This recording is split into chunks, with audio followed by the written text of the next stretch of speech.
Hello and thank you for watching my video. This video is from a carnival excursion that we took while we were in Curacao called Curacao Island Tour. It's $69.99 a person. They take you on this big bus. You go to 4 stops: the Hato Caves, the Williamstead, Chobolobo Liqueur factory where you get a sample, and the Curacao Museum. And then they let you off back at the boat or in town where you'll be at the floating bridge. Enjoy! I included in this video all of the history and everything about Curacao. If you don't want to listen to it because it is quite long, just fast forward and look at the beauty of the island of Curacao. Thanks for watching. Don't forget to smile. Very jam-packed with 4 things in 3.5 hours. So obviously with a big group also that will, getting in and out of the bus, we're going to have a system, because when we have such a full bus, at the first stop, when we get off, I will have the left side of the bus come out first. So you guys stay seated. It goes a little faster that way. At the next stop, we'll do it the other way around, okay? So when you're all the way in the back, it's not all the time that you're out last, okay? So let's see if that works. And in this case also, it would be helpful if everyone takes the same seat when Hato Caves and Flamingo area first. Now, on the one hand, that's a good thing because you do the most active thing and tiring thing first, get it out of the way with this heat. The Flamingo area will do first because those are from the bus. If they are there, we can have a look-see at them. But weren't you in Bonaire yesterday?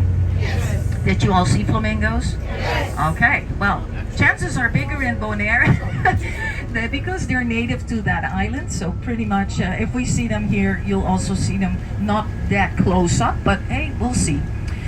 The cave area, you will be getting off the bus there, and then you will be handed over to one of the professional cavemen or woman that will take you up into the caves. Now I'm saying up because you have to go 49 steps upwards in order to get into the caves. So having said that, it takes a little bit of effort. And what goes up must come down those same steps. Now, obviously, you will be guided inside, and you also have to remember that the caves are warm inside. Now, to cool off later on, we will drive you next to the Chobolobo mansion, which is where we produce our famous liqueur. That's where yay! You see now why we don't do that before the caves? Okay. But sometimes it's the other way around, so you have to be careful. Now, obviously, afterwards, we do still have some stairs because the last stop is our museum, and that will take you 12 steps. So it feels like a program, doesn't it? But the 12 steps up into the museum, and then afterwards, you will be having the option to either be brought back to the ship, or we can have a drop-off area closer to the city center, which is called Willemstad. So you still have 3.5 hours to think about that decision, because that would be a little further to the right. Right now we're going to the left because we're going to take you to the northwestern part of the island. So keep in mind that what you see on the right is the city center, and that is where eventually you can end up, and you will be seeing all of that when we cross the big bridge, which is visible from your ship. Okay, so you will get to see a lot of it. Now, I also want to mention before we get out anywhere, being that we have 2 locations with stairs and 1 with alcohol. When I ask you, please be careful, watch your step, watch your head, don't fall down. It's all to prevent from having to take you here to the right. This is the hospital. Now, it's a very pretty, very modern hospital. I was born in this one. I think you too, huh? Yeah, I think all of us were born in this building. We've improved a little bit. And even though we have ocean view rooms, I do prefer that you go back to your ship. So please be careful. And this is especially at the caves, because anyone that's tall like me, you might, have to duck a little bit. Yes, I don't want any bleeding heads or anything, okay? All right. For those that are in need of a pharmacy closest to the ship, this would be it here. You can see your ship right there, so it's a straight line. That's also good to remember. I know you're going back home after Curacao, but still, I think it's a 2-day trip. Okay, all right. Okay, let's start by giving you some information about the island that you have reached today. Curacao. Now, obviously, we are the biggest of the 3 islands that you are doing. Aruba is, let's say, we are 2.5 times bigger than Aruba, just to give you an idea. We have a very pretty shape. I think we look like Kim Kardashian. We have a beautiful waistline, which is only 3 miles wide. Now, the whole island, from east to west, 37 miles. Now you might think, that's like less than my daily commute to work. Well, you know, our island is small, but we have a lot of cars, not a lot of roads. So they tend to get a little bit like California.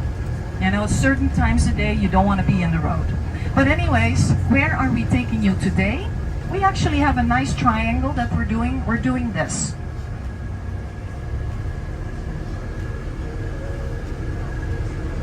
And it doesn't seem a lot, but the thing is, this triangle will give you a very good idea of what we're all about. You'll see different types of neighborhoods, you'll see different types of things to do. The only thing you're not really gonna see are beaches. But in Bonaire and Aruba, I'm pretty sure you've seen some of those. And it's the same Caribbean Sea. The only difference is that our beaches are closed. We have the inlets. So that makes us a little different. And that is also why you won't find that stretch of beach along the coastline with all the resorts. Okay? Because in Aruba, for instance, the low rise, the high rise, you know, it's beach, beach, beach. Bonaire, same thing. It's either salt, flamingo, beach, or donkey. Did you see the donkeys? Isn't that awesome? They stink. You were so close.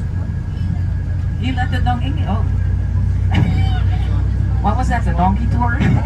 Why? No, we, oh. Oh, okay. Well, that's the first. That's the first. I've been to Bonaire many times. I've never encountered a donkey on the beach, but hey, you know, we have pigs on the beach, so why not donkeys? Are you? Yeah, no, they say they have more donkeys than people. That can be correct. Here we tend to have more people. We are currently at 148,925 people. So we are substantially the biggest, you know, community of the 3 as well. Now, talking about the resort areas, you can see there's lots of construction along the way as well. This is actually because we are all of a sudden, after a few years, we're turning around and tourism is becoming our #1 industry. It's always been like the last child, you know, the youngest child.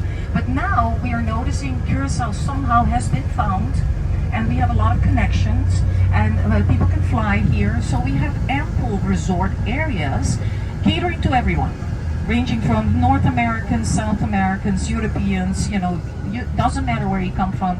We don't really mind as long as you come.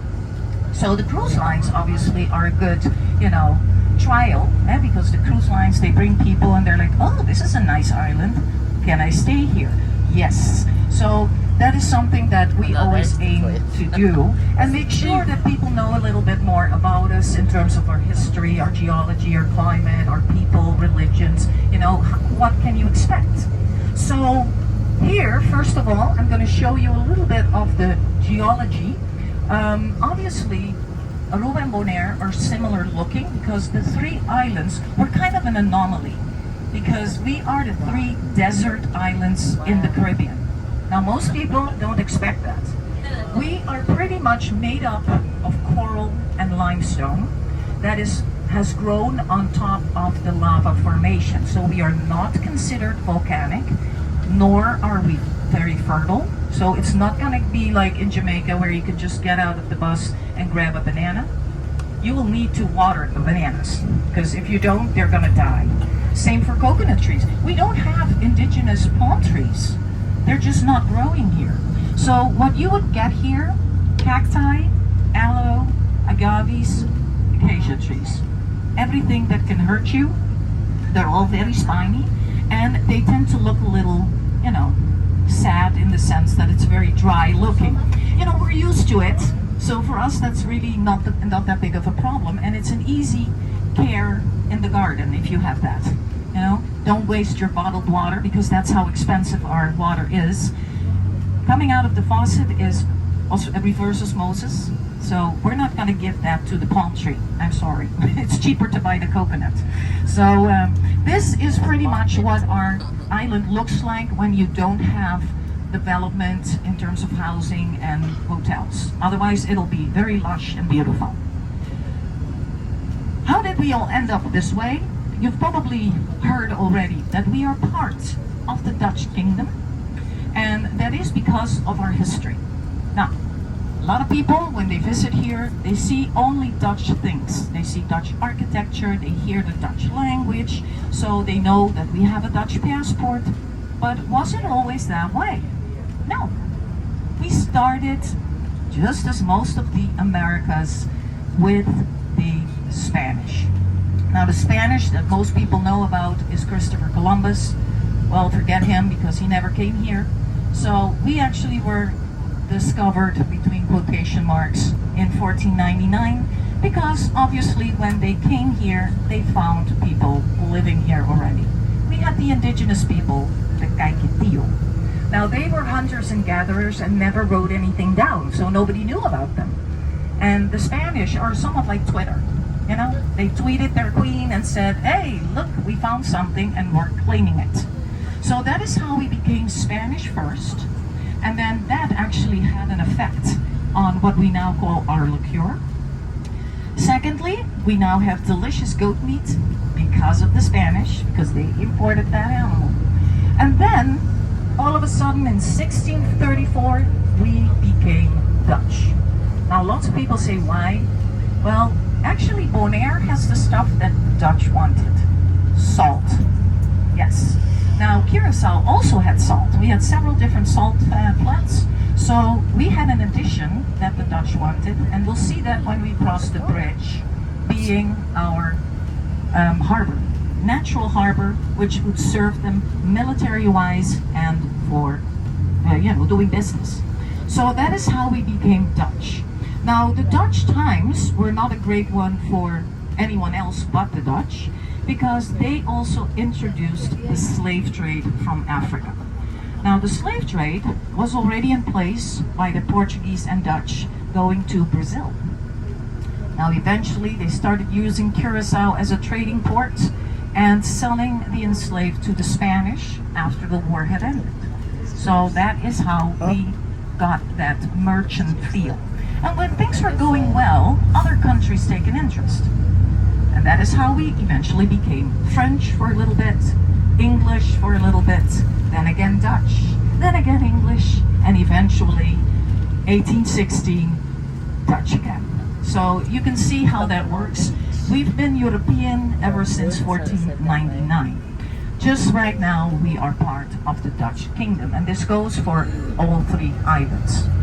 But eventually, having become such, you become a mixture, and that is also why we are considered a very multi-everything community that was reinforced by certain industries, which we'll talk about later. And if you look to the right, for instance, this is an area which I feel is the most colonial part of the islands. A lot of people don't look at it that way. They think, oh, this is just a neighborhood. But this is actually where management lived of the Shell refinery, which was dominated by only the Dutch people. So it was a gated community, and if you had nothing to do with Shell, you could not go in here, and you had to be Dutch.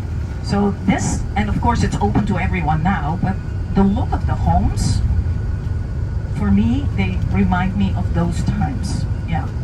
Now, before I explain to you how the governmental system has become, because that has changed over time, we are now in the process of driving to the Flamingo area. Now, thankfully you already know what a flamingo looks like. So I'm hoping we see a few of them because early in the morning they tend to be a little closer. And so I'm hoping that that is the case. And Jonathan, you want to tell them a little bit about the flamingos when we see them? Yeah? Yeah, so once we are there, Jonathan will give you a little bit more information on those pink birds.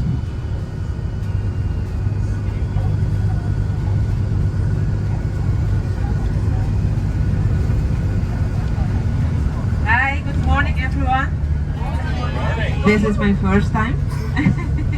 So I have did my exams. This is my first time with tourists doing the tour. Flamingos are born in Bonaire. They are born gray. When they are starting to eat, then they will become white. And then when they go further eating, they will become pink. They will fly to Curacao. Here in Curacao, they will stay for 2.5 months. And flamingo, something pretty about them, they poop every 7 minutes. So that's why they grew also, because they eat and they delete everything about in there. So, and they don't like people to come near to them. So when people try to go near to the flamingos, they will fly away. Here you can see some goats. Yes. Where are they? And there's also one sheep. You can see the little one. Oh my goodness, look how That is the one sheep. These goats mostly have their so garden that sweet they live in. sheep. And they open the garden every morning, then they can go outside to look for food. Look, there's more. Oh goodness. So the little one is a sheep, the bigger one are the goats. They are looking south for them food and so. So it is cheap look over to there. keep a goat when you have it. Yes, it's not so you don't have to buy food. Sometimes they buy food to give them vitamins and so, but most of the time they go outside and look themselves for their food. Now we are arriving. It's at the Willemstad. Here you can see the flamingos. Yes, let's hope that they are close that you can take nice pictures and so. Oh, okay, there are a bunch of them. On that side. We are staying in the bus Whoa. so that you can take photos and so you can.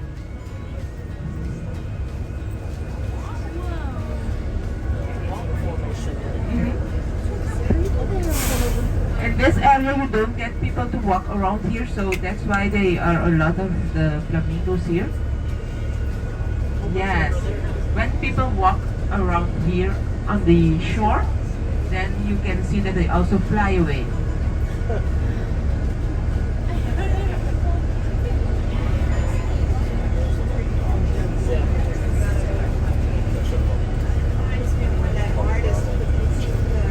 These are a little, yeah. You can see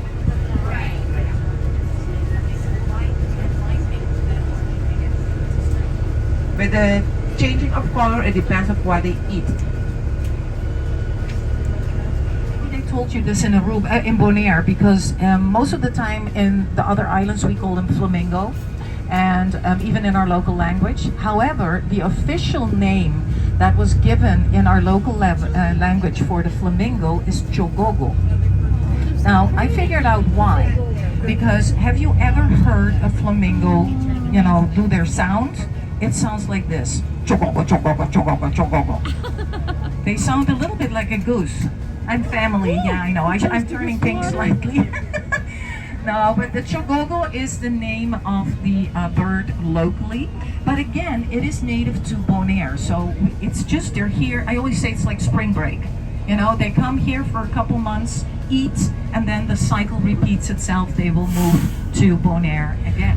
First of all, up until 1954, so we're already heading to the 20th century, We have become, we were colonized all those years by the Netherlands. And then in 1954, the Netherlands said, well, we're gonna group 6 islands that were Dutch, and we would call them the Netherlands Antilles. Now, the Netherlands Antilles were Aruba, Bonaire, and Curacao, St. Martin, just the Dutch part. That's another weird island with, you know, like, they're like bipolar. There's one French, one Dutch. And then we have Saba and Statia. Now, those 6 islands have become the Netherlands Antilles and remained as such until 1984 when Aruba stepped out. Now, eventually, Curacao and St. Martin said the same thing, and we did it in 2010, so that's much more recent. That's only 13 years ago. So, actually, in 2 weeks, it will be exactly 13 years ago, because on October 10th, 2010, we stepped out. Now, what does that mean?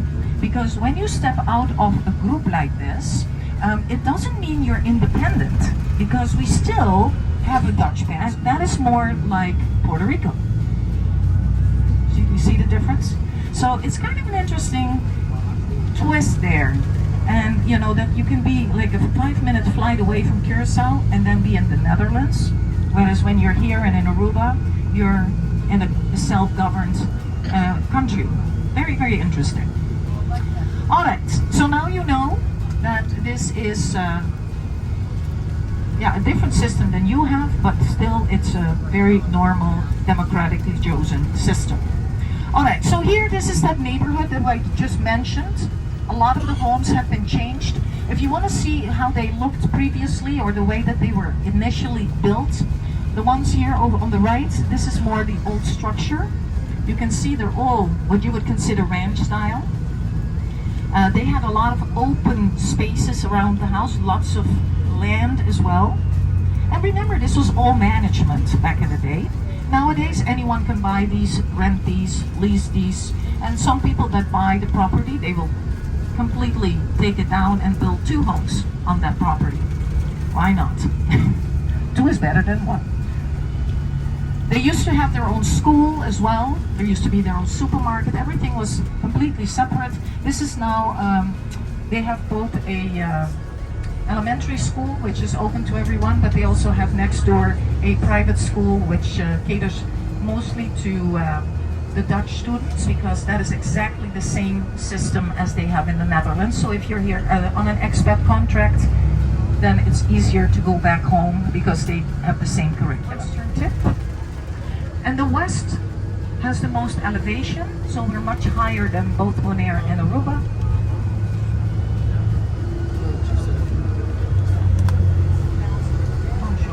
We're going down. I see the water. So down below here is where we would find the Air Force, and sometimes it's not surprising to see once in a while the assistance of American Air Force planes and or cargo, because they do trainings here, and of course also because of our location being close to South America. Our Coast Guard is also assisted by both the Dutch and American Coast Guard, so they fly everywhere. We will be taking you all to the guide that will take you inside the Hato Caves. Now, during that time, they will be in charge. We will be staying down below. Please listen to them when it comes to watching your head, not bumping into things, not breaking off pieces, and where you can and cannot. Photos don't touch the leaves or the fruit. So once we get there, if we are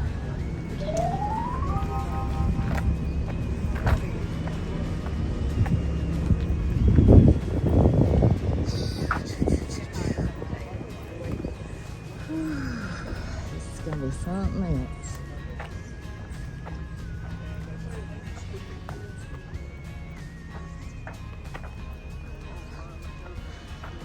Caves. I don't know what I was thinking when I booked this, because I don't do caves too well, especially in another country.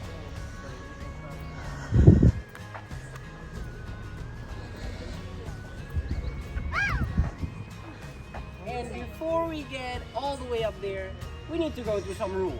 But don't worry, they're extremely simple. Just don't touch anything, don't smoke in the cave, and don't touch anything.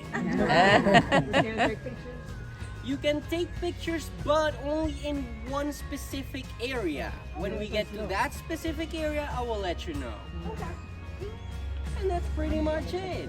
Now, who's ready to go up? Let's go. 49 steps. Woo-hoo! Then you now running. We need a 15-minute rest.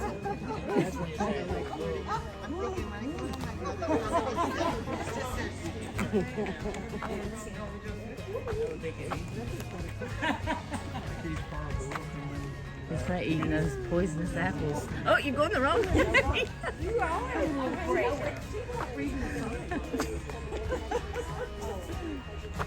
Ooh, something new.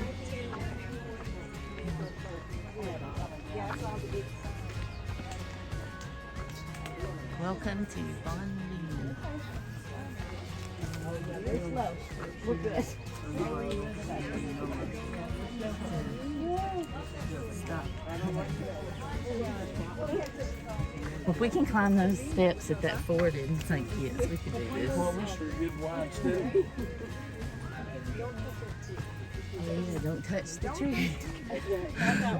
Lean this way, Terry, don't touch the tree. All we need is a rash. No, you're gonna be itchy probably.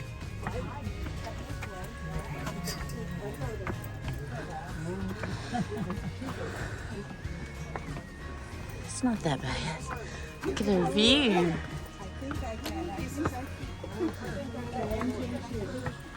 We've been climbing those steps on the cruise ship to get ready for this. Here we are, standing the steps. You good? I'm just going to make sure I hold on. It's not good for equilibrium. Right. I know.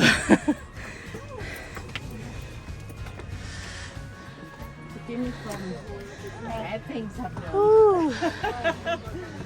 This is 49. I don't know this. Oh, there's a lizard. He's looking at us. I know. But we've been practicing on the cruise, climbing all the steps. Because the elevator never comes for us. We've been walking between 10 and 11,000 steps a day. Yeah. That's really good. I think I've been getting about 8, so I've been being lazy. Well, at least they let you get your breath when you get up here. About to go in the cave. Like, you want any stupid What do I do? They're still there. Oh.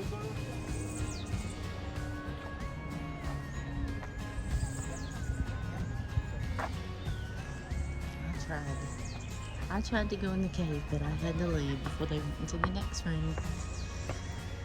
Oh, Jesus.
My husband's in the cave somewhere.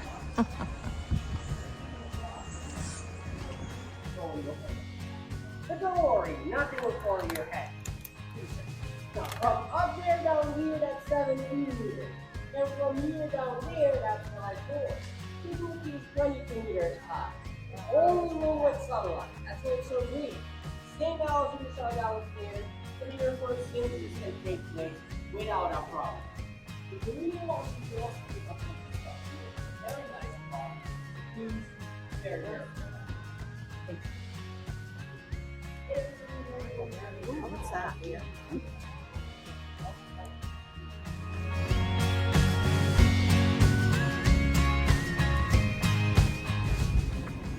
Leaving the cave, that was the best for me. I couldn't make it, I couldn't breathe because I wasn't feeling well this morning. But anyways, got me some water. This is the best water I think I've ever tasted. It says the purest Caribbean water. Cool.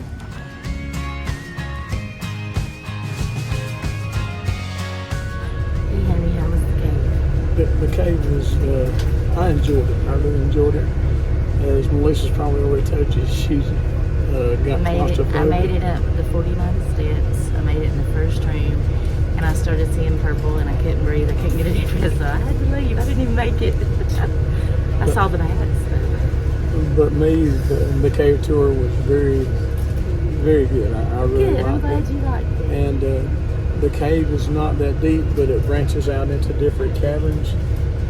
And if you were to start at the front and walk to the very back, it would take you probably less than 2 minutes to go to the whole back there. It's a 30-minute tour. Yeah, and the reason it takes so long is that, like say, the main walkway branches off into different caverns, and you go in, and then you'll spend a little time in there, you know, and they'll tell you a little bit about it. But there's only 2 rooms in there that you can film in. When I heard it was going to get hotter the further you go, I knew I couldn't make it, so I had to climb the steps by myself. I had to do the walk of shame. But this water is, have you tried it yet? I know, yeah. Look at that, it's really, really good. Right here. Anyways, I'm glad you got to go. I'm glad I went to this. I did enjoy this. I know you like caves. I'm sorry you had to Oh, do but it there are without me. bats in the cave. Oh, I saw And them. I just knew of they course were they didn't coming bother up. us or anything. There are bats in there. Did you take some good pictures? There's only 2 areas we can film in, and those I do get some footage in. Good. They only let you film in certain areas in the cave. It was very enjoyable. The cave is really not that deep. If you begin at the front and walk all the way to the back, you could probably walk to the back in 2 minutes. But there were several different caverns that branched off the main walkway, and we would go in those, and he would tell a little bit about each one. How But hot it was very. How hot? How hot do you think it It was probably in the 80s in there, so it was pretty warm in there. But they had fans inside. They do have electricity in there for lights and there's fans, so it wasn't that stuffy or anything. I'm sorry I didn't make it with you. And there are bats in there. If you're afraid of bats, they are in there, but they stayed up on the ceiling. They I was didn't more bother us or afraid of not anything. breathing than I was the bat. And I hung out with Juliana. One of the poison apples fell beside me, and here he come, and I was like, "Don't get me!" And he ate it, and just looked up at me like, "This is mine." Witnesses, evangelical, you name it, I will find you a church. Because every community that comes here and does not have a place of worship yet, they are free to start it. So we never know how many, and that's what we're hoping to find out also with the census that we're doing right now, that who knows, we might actually have new religions as well. And yes, we also have barbecue. We love our chicken. Okay, 1 second. He left the key outside the door. That's not the intent. We don't want to lose it, so he's just gonna grab it before we go on. So there's nothing wrong. It's just Halloween decorations. he was a little forgetful. Just grab. Yeah. Sometimes you're like, what am I listening to? You hear like the. All right, it's still there. Yeah, perfect. Okay. Amen. All right, so another thing which has very much been decided by our backgrounds is, of course, also the language skills that we have on the islands. And I'm saying the islands because, of course, Aruba and Bonaire are similar when it comes to the capability of speaking different languages. It is all due to our educational system. First of all, our island being part of the Dutch kingdom, you would assume that the Dutch language is the official language of the islands. It is on paper.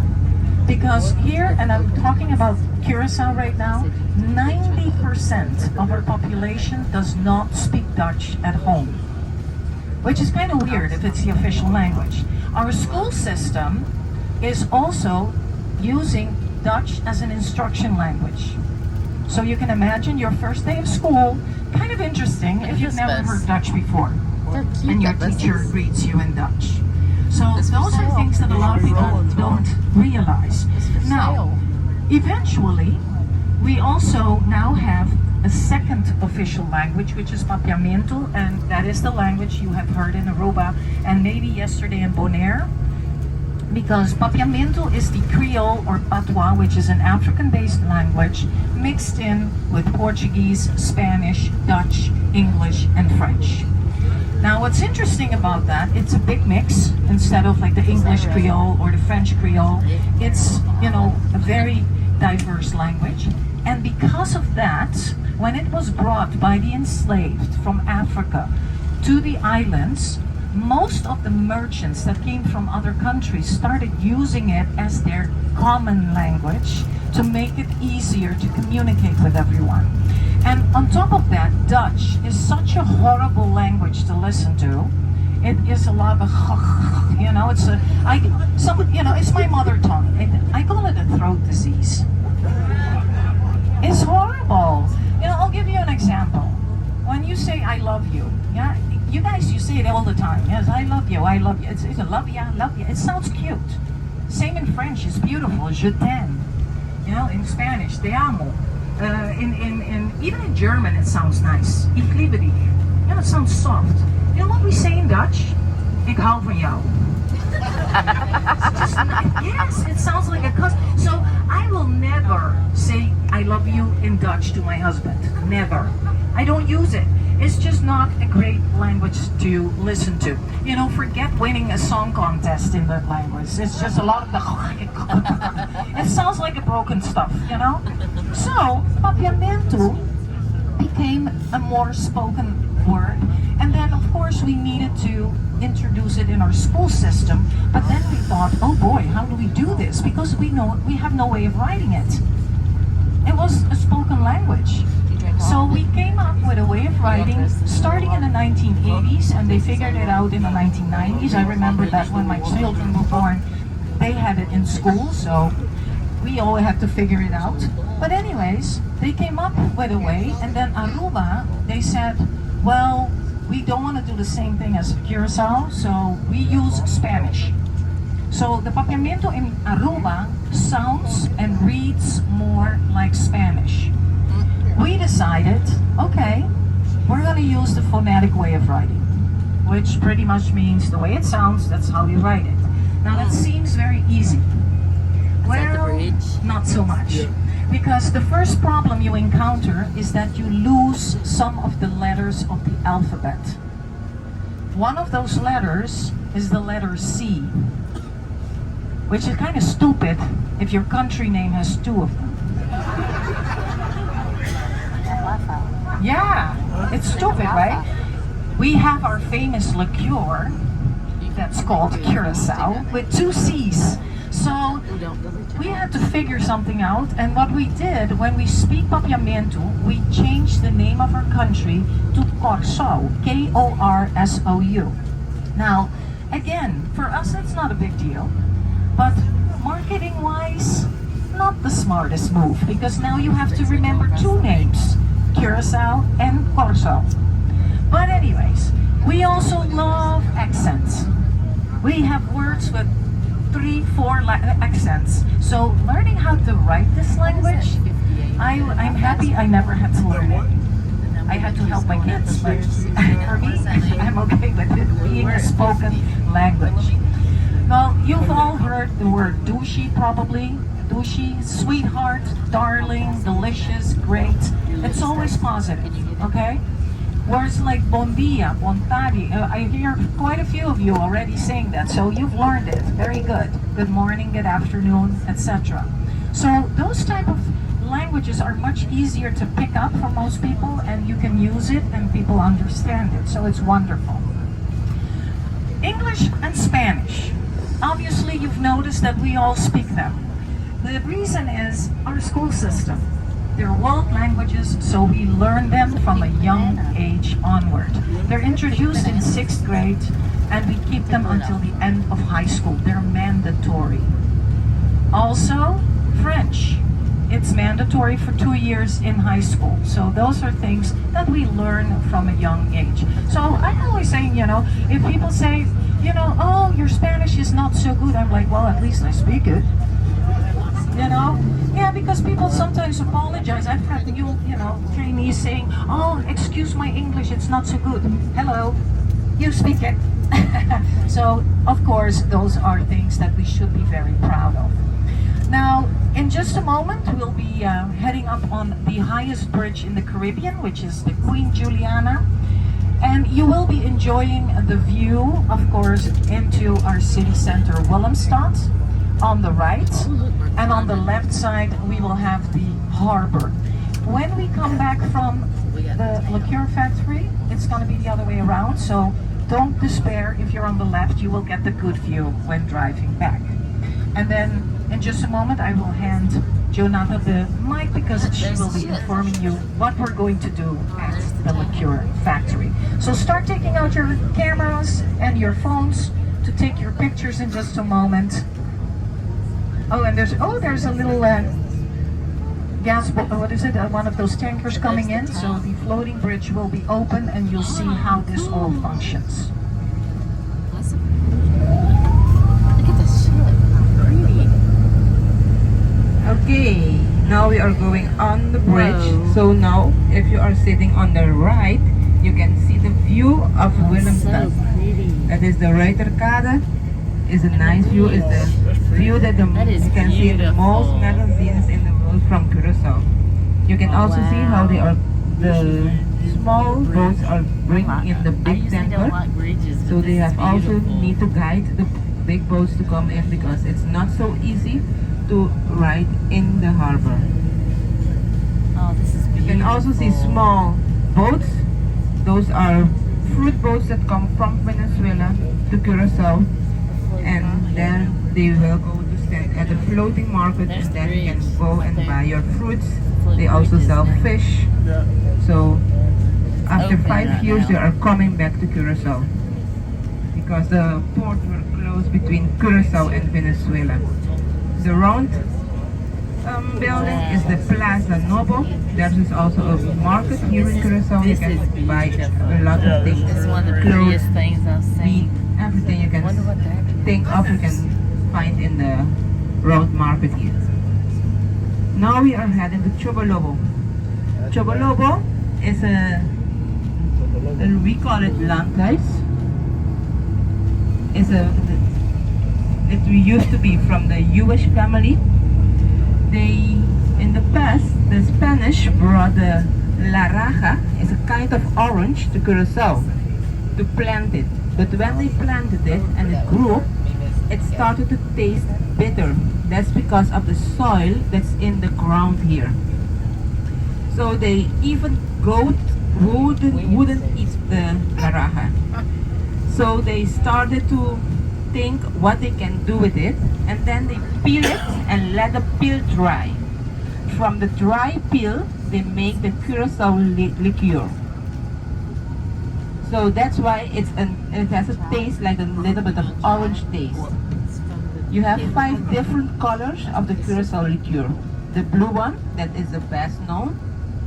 The blue Curacao, you find a lot of them all around the world, but the original one is the one from Curacao. It's the one from the senior family. You also have orange color, clear, red, and green. So there are 5 colors, and there are also 4 different tastes. The coffee, the tamarind, rum raisin, and the chocolate. Yes, there are different tastes of them. In the color one, the 5 color ones, the alcohol is 31% of alcohol. Yes, and in the 4 different tastes is 23 different tastes of the Curacao liqueur. So that's for free. every time they change the taste that you can try. So when we arrive, we will see. There's also a shop there. You can buy the liqueur to take away, but remember that you can only take not so much. So there's a limit that you can take on the boat.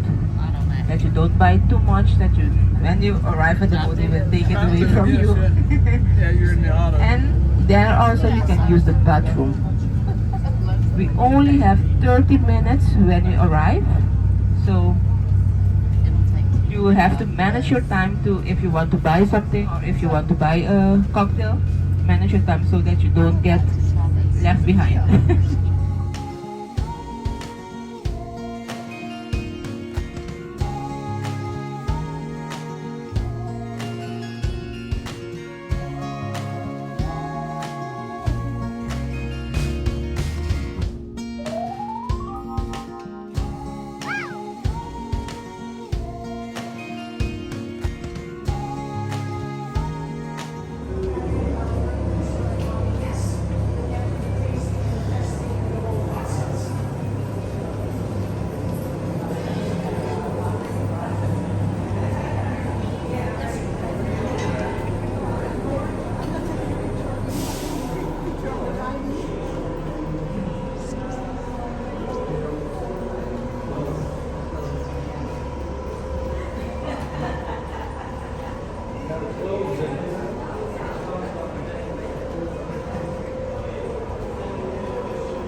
Pork, marble, and shrimp caps.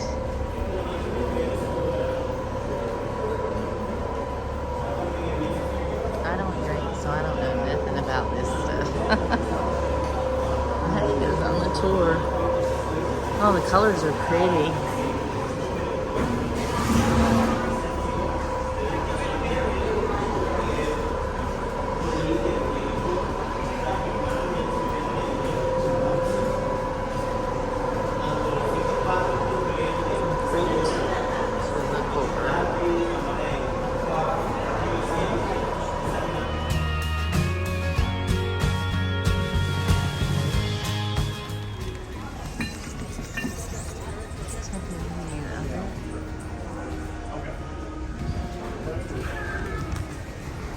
Cute little courtyard. How do I get?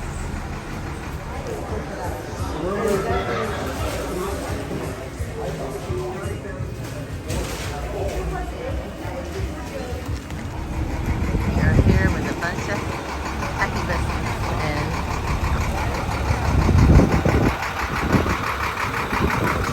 here comes more buses. We're on it now.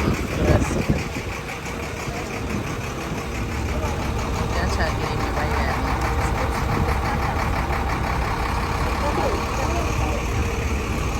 Thanks for being so nice to me at the plane. Oh, there's Nemo.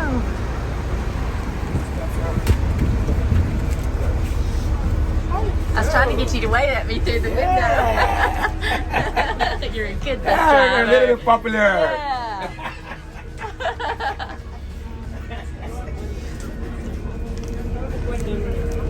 Community used to be housed.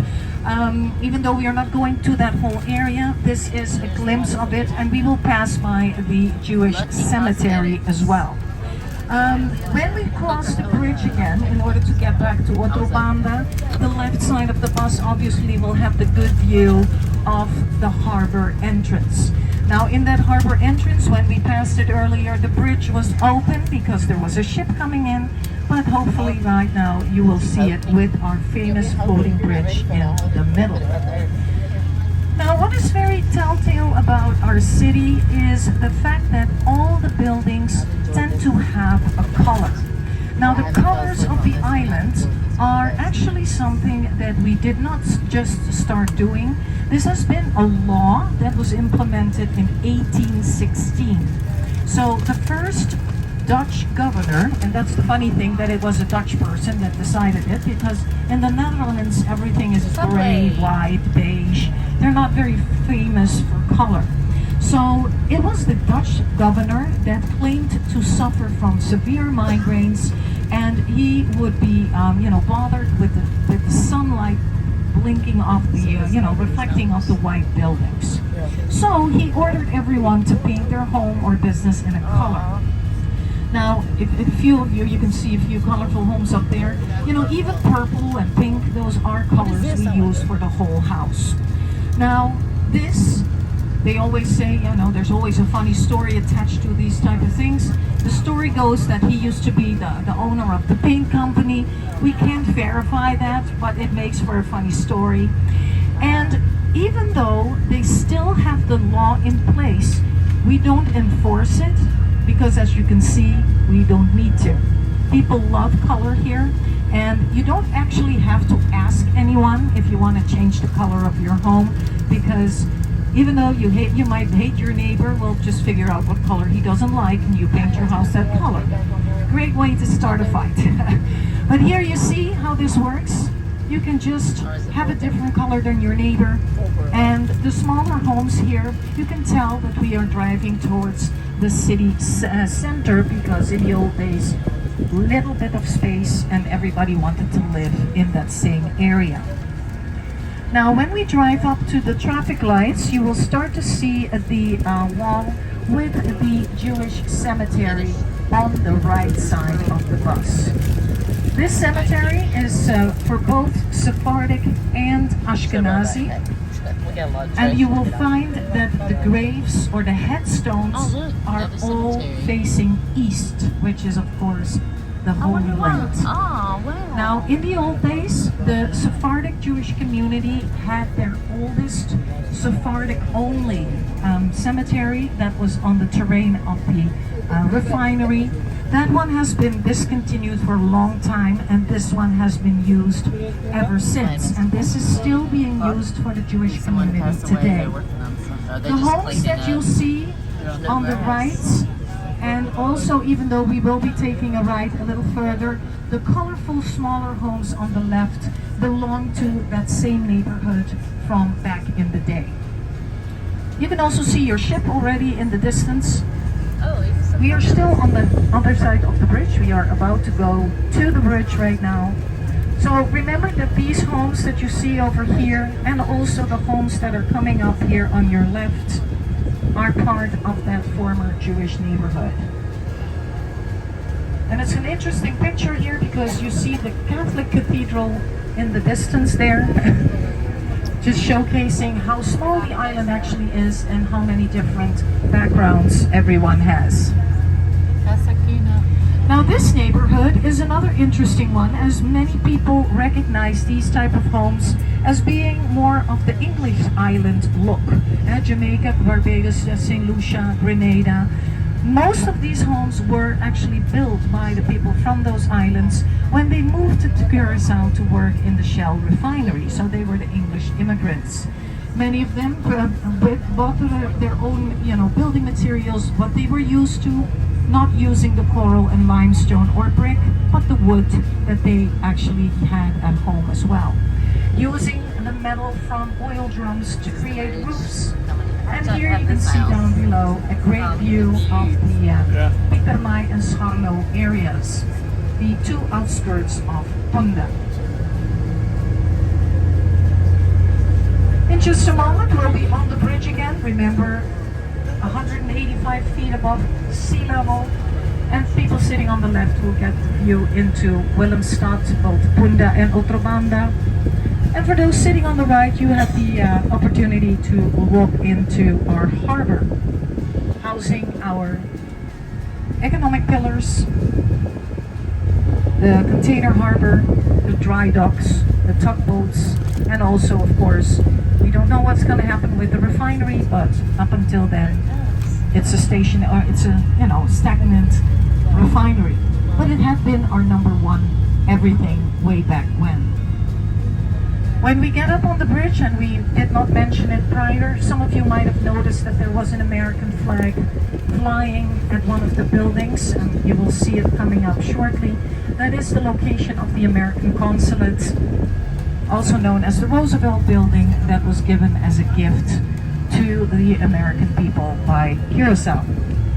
And the reason was your help during World War II. That would be over here. You see the American flag. So this is where the representation of the US is. So if you lose your passport during your trip, that's where you need to get another one.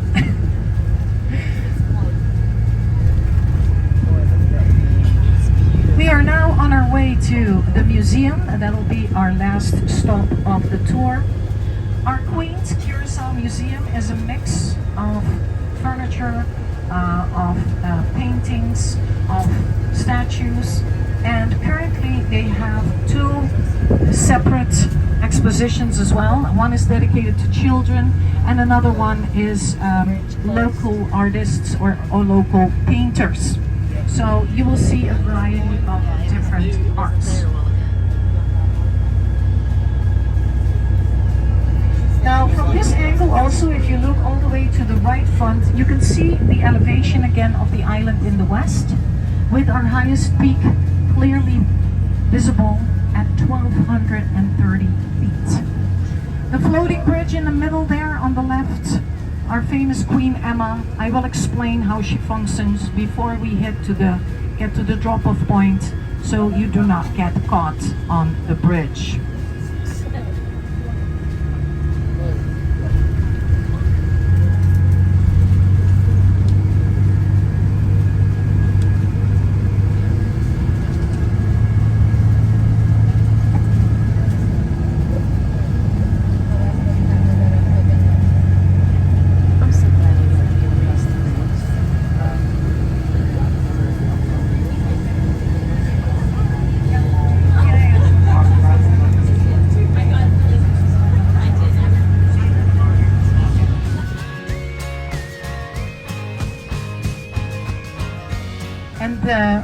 Unfortunately, it's not air conditioned, so keep that in mind. It's not an indoor, even though it's indoor.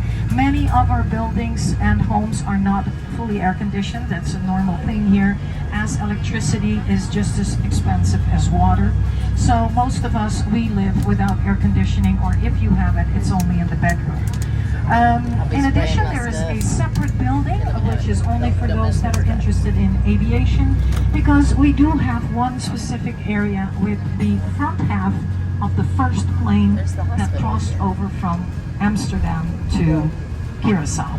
So that I'll do as last. So if you want to see that, then of course, coming out of the main building, you will join me. And if not, you can then already go to Francis in the bus. We do have 12 steps that you have to get up into the museum. It is a monument, so they're not allowed to build any ramps or anything like that. So there are railings, so make sure.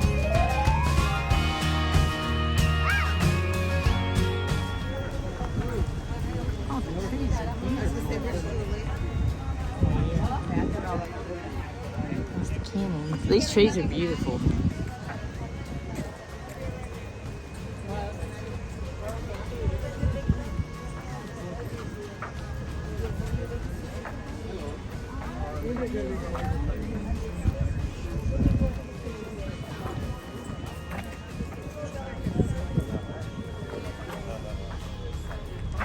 Are we supposed to go on in, or are we supposed to wait on her?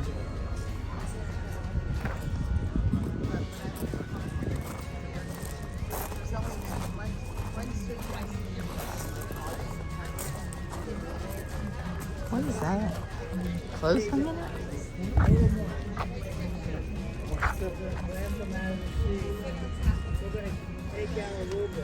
Yeah, that's cool. Was in line with. Can you put this in your pocket?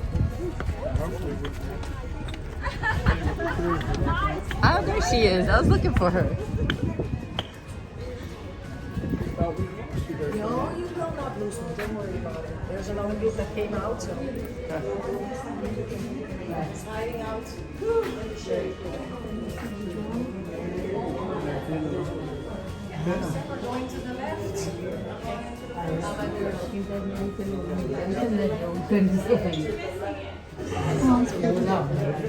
Fish.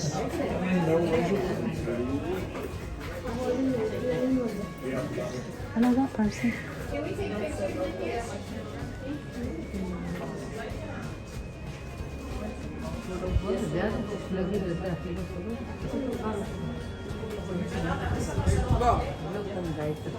I've seen him once.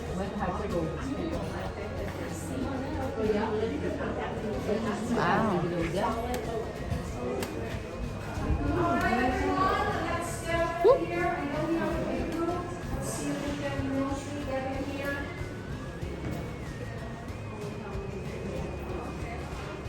All right, you are allowed to take pictures in here. As you can see, we don't have climate or light control in this room. Remember that we are standing in what used to be a former military hospital. Each room is the same size, beautiful wooden floors, beautiful archways. All the windows, back in the day, all of them could open. And the benefit of the sea air was, of course, beneficial to the patients. The corridor that you have around the rooms and in the middle were meant for the doctors and nurses, obviously, to move around to help their patients that were lying in the beds right here. Now, currently, this has been turned into a museum in 1946 when a group of people collectively said, you know, we need to do things with all the donations that we're getting, people moving away from beautiful homes to big buildings in the city, what to do with them. You know, if this were Alaska, we could burn it because then you could, you know, battle the cold and use it in your furnace. But no, we don't need that.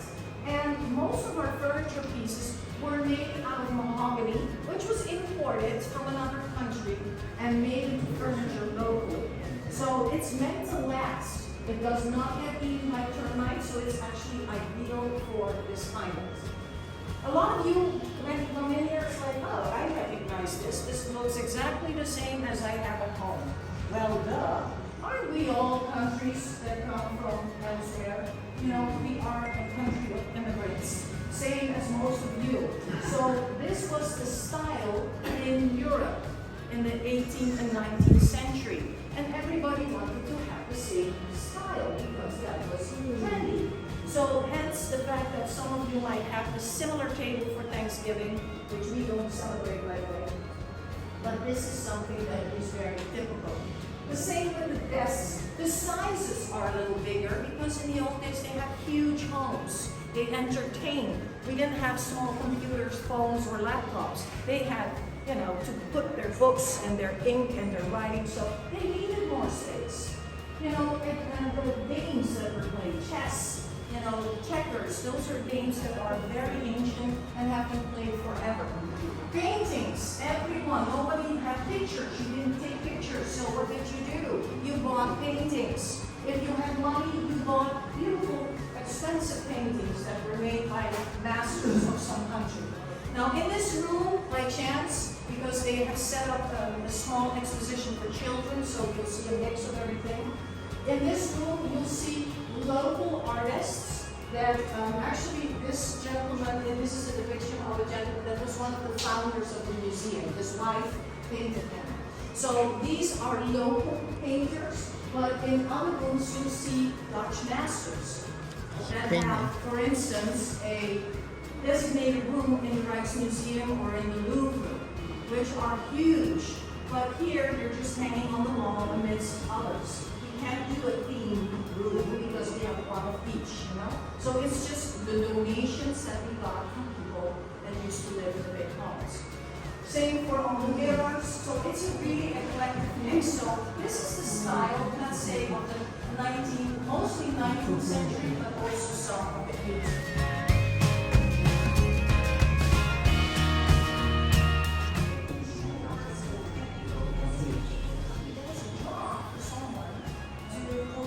They came around with lots of buckets, walking through the streets to collect.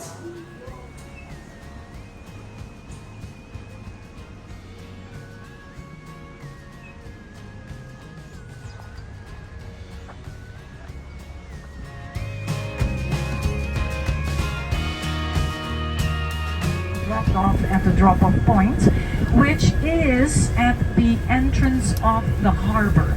It is at the exterior part of the Reef Fort that when you can go two ways. If you get off at that point, you can take a left and walk to the floating bridge, which is right there in your sight, to cross to Punda. Or if you take a right into the resort, you will end up in the Renaissance Mall area. You will have shops there, restaurants, public restrooms, bars, lots of things to do there. And from there, you have an easy 15-minute walk back to your ship.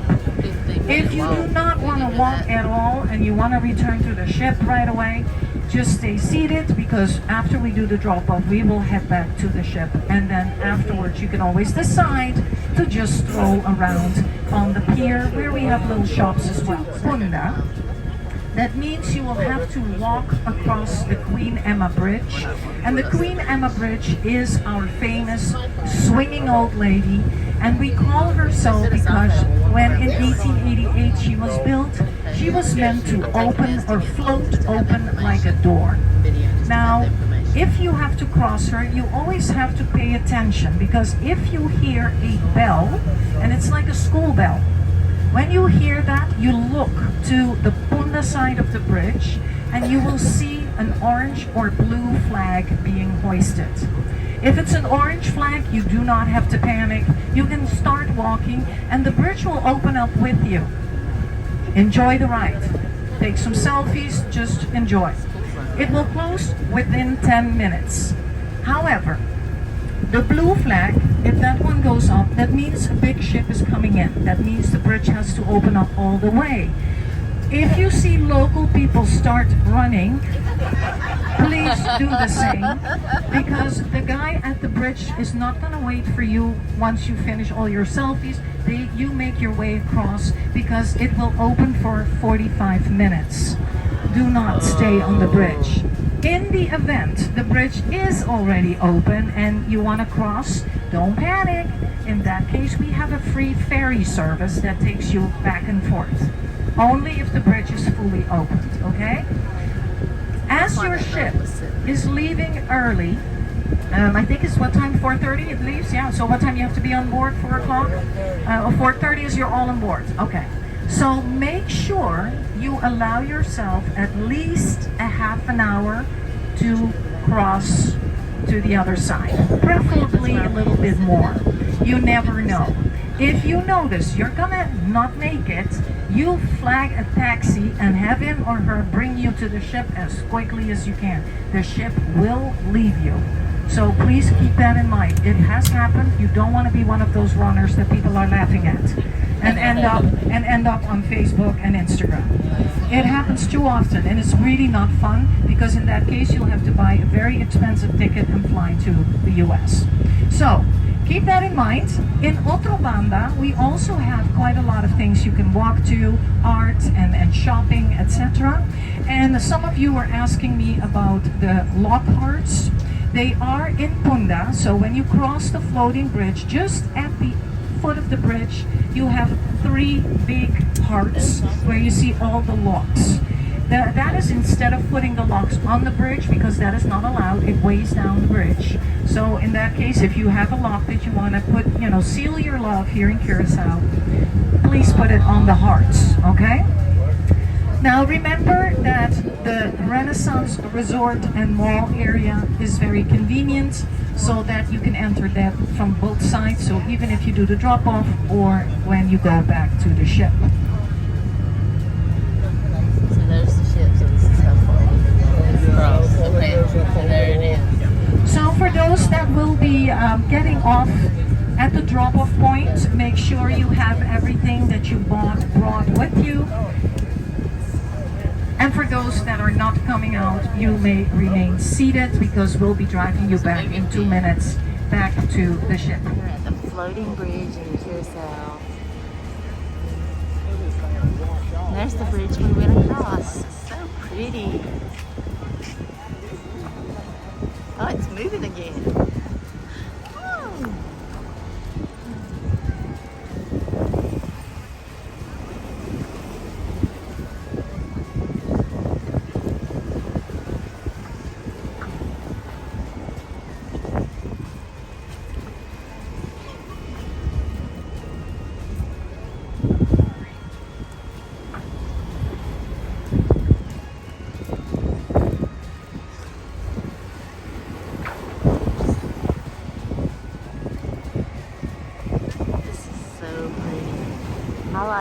Cuba, but I'm starting to think Curacao is my favorite.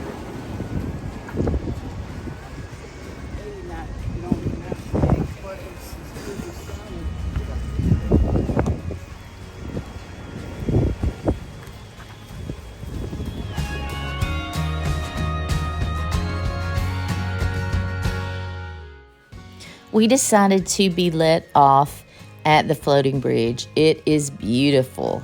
We got to see people trapped on it, and then it closed and opened again. We finally got to cross over, and we went shopping on the other side.